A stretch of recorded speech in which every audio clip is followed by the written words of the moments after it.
Dr. Zakir, next question is a very common question, and it's one that I'd like to know the answer to as well. It's, if all the devils are chained during the month of Ramadan, how come people continue to commit sins? And I do agree with you, this is a common question. And I remember several years back when I was in school and when I heard this hadith that the devils are chained in the month of Ramadan, immediately the question that came to my mind, and the question that comes to many Muslims' mind and many non-Muslims, is that if the devils are chained, then how do human beings yet commit sins?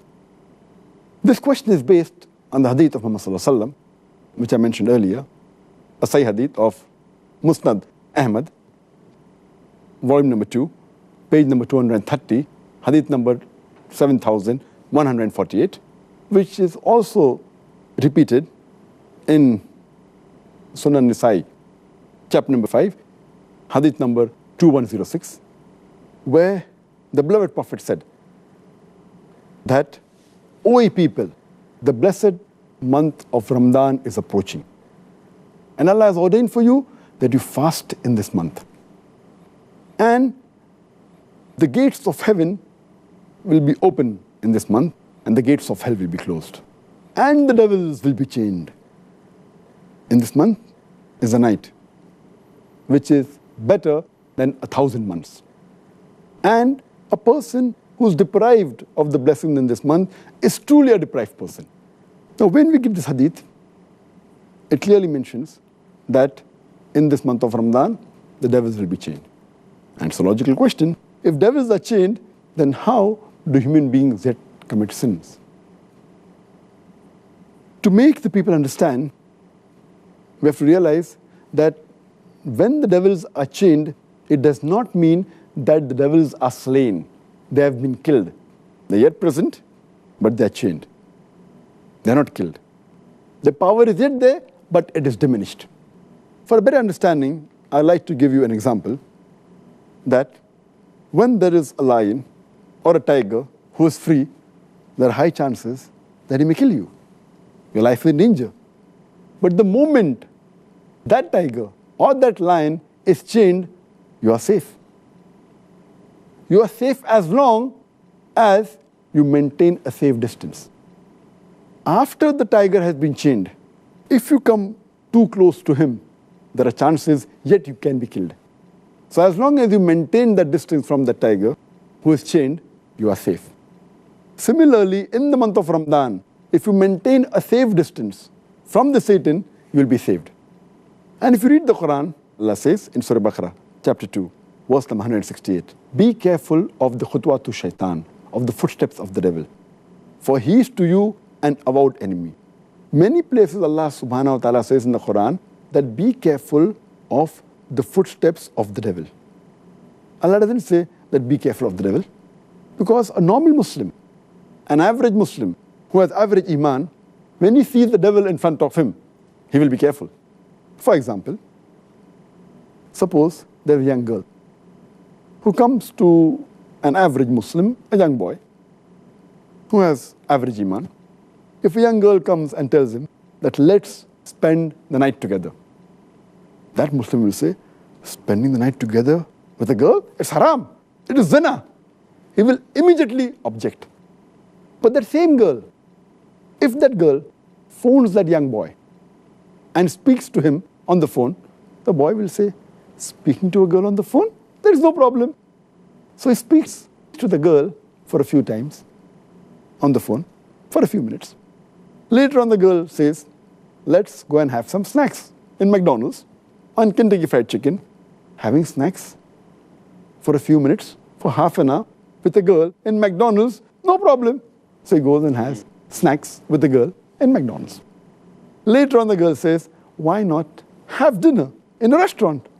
Having dinner with a girl in a restaurant for a couple of hours, no problem. Then the girl says, why not spend the night together? And then the boy says, spending the night together with a girl, no problem. So this is khutwatu shaitan, footsteps of the devil. This is not mentioned in the Quran, this is just my own example. So what Allah warns us is that be careful of the khutwatu shaitan, the footsteps of the devil. if the devil comes directly in front of an average Muslim who has Iman, he will abstain. He will run away from it. But the khutuwat shaitan are the things which are dangerous. So, what we have to realize, when the devil is chained, his footsteps are restricted. So many of the sins are prevented. But if we go close to him, then the chances that we'll be overtaken by the devil and commit a sin are very high. So what we have to be careful, that in Ramadan, if we keep the distance, then the chance of committing sin is less. But if we go close to the Satan, even though he's chained, like how a tiger can walk even after he's chained, same the devil. So this is my understanding. And the beloved Prophet said, the devils are chained, the devil can yet move. But less distance, so if we keep the distance, we'll be safe.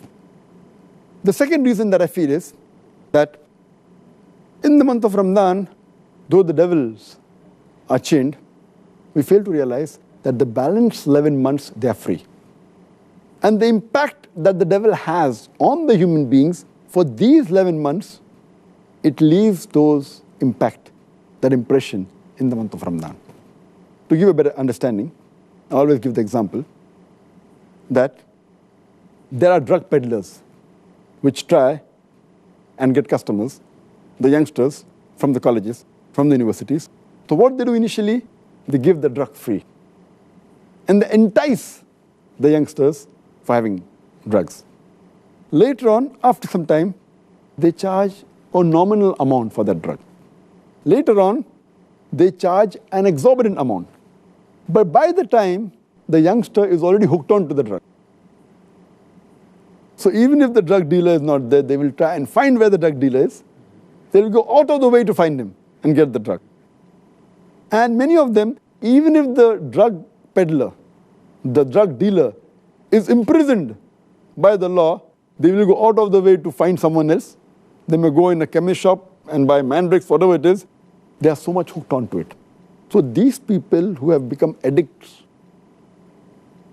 to drugs, or rather say, addicted to the Satan, even though the Satan is imprisoned, the effect is yet there. So in this way we understand, as a drug dealer, as a drug peddler, even after he goes, the drug addict gets accustomed to that drug. So we human beings, we are accustomed to the sin. And even though the Satan is imprisoned, we keep on committing these mistakes. But mainly those people who have become addicts fall in this category. So those who do major sin fall in this category. But the normal Muslims, the average Muslims who haven't become addicted, it's easy for them to stay away from sin.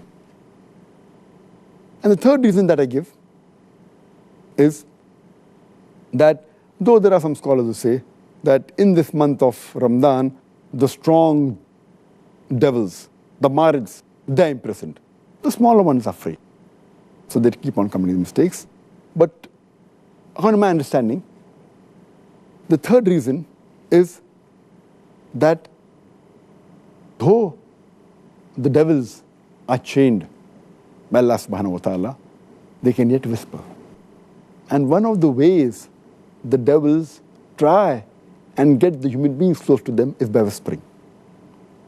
And Allah says in the Quran, in Surah Nas, chapter number 114, verse number 1 to 6, قُلْ أَعُوذُ بِرَبِّ النَّاسِ مَلِكِ النَّاسِ إِلَهِ النَّاسِ مِنْ شَرِّ الْوَسْوَاسِ الْخَنَّاسِ الَّذِي يُوَسْوِسُ فِي صُدُورِ النَّاسِ مِنَ الْجِنَّةِ وَالنَّاسِ. They whisper in the hearts of the human beings and they withdraw. Amongst them, there are jinn and men. It's talking about the Satanists, talking about the devils, who whisper into the hearts of the human being and they withdraw. And among these devils are the jinn and the human beings. So maybe Allah subhanahu wa ta'ala has imprisoned the devils who are the jinn. But the human beings, we are yet free. So one category of devils, that the jinns have been imprisoned, but the Satans are even amongst the men. That's what Allah says. Who are yet free. And yet we have to be careful of the whisper of the devil, the waswasa. This waswasa mainly is the thing that attracts towards the sin. The sins they had committed, but the chances are less. And furthermore, it's clearly mentioned in the full hadith that Allah has ordained for you in this month of Ramadan that you should fast. Only if you fast, according to me, will the devils be imprisoned. That's talking about the devils that are going to attract you. So Allah says, if you fast, Allah has ordained for you fasting, and the devils will be put in chains. So the devils that are after you, if you fast, surely they'll be restricted. The criteria for us to be away from the devil is to fast. If you fast with the proper niyyah, seeking the reward of Allah subhanahu wa ta'ala, surely the devil will not be able to entice you. And the best logical way to prove this is if we check the crime rate of the Muslim countries during Ramadan, it goes down. But if you check the crime rate of the non-Muslim countries in Ramadan, it is the same. The reason is that because they are not fasting, the non-Muslims, this devil yet has an effect on them. Because the Muslims are fasting, if not all properly, at least majority, or at least quite a large number. So because of that, the crime rate in the Muslim countries in the month of Ramadan is low as compared to the other months. But the crime rate in the non-Muslim country is approximately the same, indicating otherwise, even the non-Muslims, they will not commit any sins. So the criteria is that you have to fast properly for the sake of Allah subhanahu wa ta'ala.